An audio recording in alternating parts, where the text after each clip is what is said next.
بسم اللہ الرحمن الرحیم۔ السلام علیکم دوستو، کیسے ہو؟ امید ہے آپ سب خیریت سے ہوں گے۔ دوستو، ایک عابد اور اس سے محبت کرنے والی بدکار عورت کی توبہ سماعت کریں۔ اس سے پہلے جو نئے دوست ہیں جنہوں نے ابھی تک چینل کو سبسکرائب نہیں کیا تو پہلے سبسکرائب کر لیں، ساتھ بیل آئیکن کو پریس کر دیں تاکہ ہر آنے والی اپڈیٹ آپ کو ملتی رہے۔ سماعت کریں۔ حضرت حسن بصری سے مروی ہے کہ ایک بدکار عورت بہت زیادہ خوبصورت تھی۔ وہ 100 دینار لیے بغیر کسی کو خود پر قابو نہیں دیتی تھی۔ اسے ایک عابد نے دیکھ لیا اور یہ اسے بہت اچھی لگی، تو اس عابد نے محنت مزدوری کر کے 100 دینار جمع کیے، پھر اس کے پاس آیا اور کہا کہ تو مجھے بہت اچھی لگی تھی، اس لیے میں نے اپنے ہاتھ سے محنت کر کے 100 دینار جمع کیے۔ تو اس عورت نے کہا اندر آ جاؤ۔ یہ اندر آیا۔ وہاں اس عورت کے سونے سے بنی ہوئی چارپائی تھی، اس پر بیٹھ گئی اور بولی اپنا کام کرو۔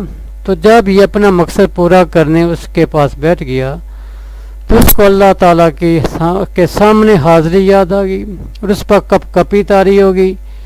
یہ اس عورت کو کہنے لگا کہ مجھے جانے دے اور یہ 100 دینار تیرے ہیں۔ وہ عورت کہنے لگی کہ تجھے اچانک کیا سوجی، حالانکہ تو سمجھتا ہے کہ تو نے مجھے دیکھا اور میں تجھے اچھی لگی اور تو نے محنت مزدوری کر کے تکلیف اٹھا کر 100 دینار جمع کیے، اور جب کہ تو مجھ پر قابو پا چکا ہے تو ایسا کیوں کر رہا ہے؟ عابد نے کہا اللہ تعالیٰ کے خوف سے اور اس کے ہاں حاضری کے ڈر سے اب تو مجھے ناپسند ہوگی، اور دنیا میں مجھ سے تجھ سے زیادہ کوئی مبغوض نہیں ہے۔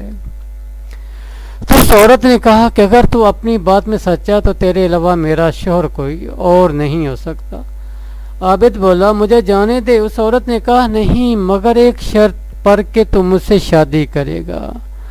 اس نے کہا نہیں، جب تک یہاں سے چلا نہ جاؤں۔ تو اس عورت نے کہا کہ پھر مجھ سے ایک وعدہ کر کہ اگر میں تیرے پاس خود آ جاؤں تو مجھ سے شادی کرے گا۔ عابد نے کہا شاید، اور پھر اپنے کپڑے پہن کر نکل گیا اور اپنے شہر چلا گیا۔ اور پھر اس عورت نے بھی رخت سفر باندھا اور تائب نادم ہو کر وہاں سے نکل پڑی اور عابد کے شہر پہنچ گئی۔ وہاں اس کا نام پتہ ڈھونڈنے لگی۔ کسی نے اس کو عابد کا پتہ بتا دیا۔ جب یہ اس کے یہاں پہنچی تو کسی نے عابد کو کہا کہ تیرے پاس ملکہ آئی، اور پھر جب عابد نے اسے دیکھا تو ایک زبردست چیخ ماری، یوں مر گیا اور اس عورت کے ہاتھوں میں گر گیا۔ پھر اس عورت نے کہا یہ تو مجھے نہ مل سکا، اس کا کوئی قریبی رشتہ دار ہے؟ کسی نے کہا کہ اس کا غریب مسکین بھائی ہے۔ تو اس عورت نے کہا میں اس کے بھائی کی محبت کی وجہ سے اس سے شادی کروں گی، اور پھر اس نے عابد کے بھائی سے شادی کر لی اور ان کی اولاد میں اللہ تعالیٰ نے 7 انبیاء پیدا فرمائے۔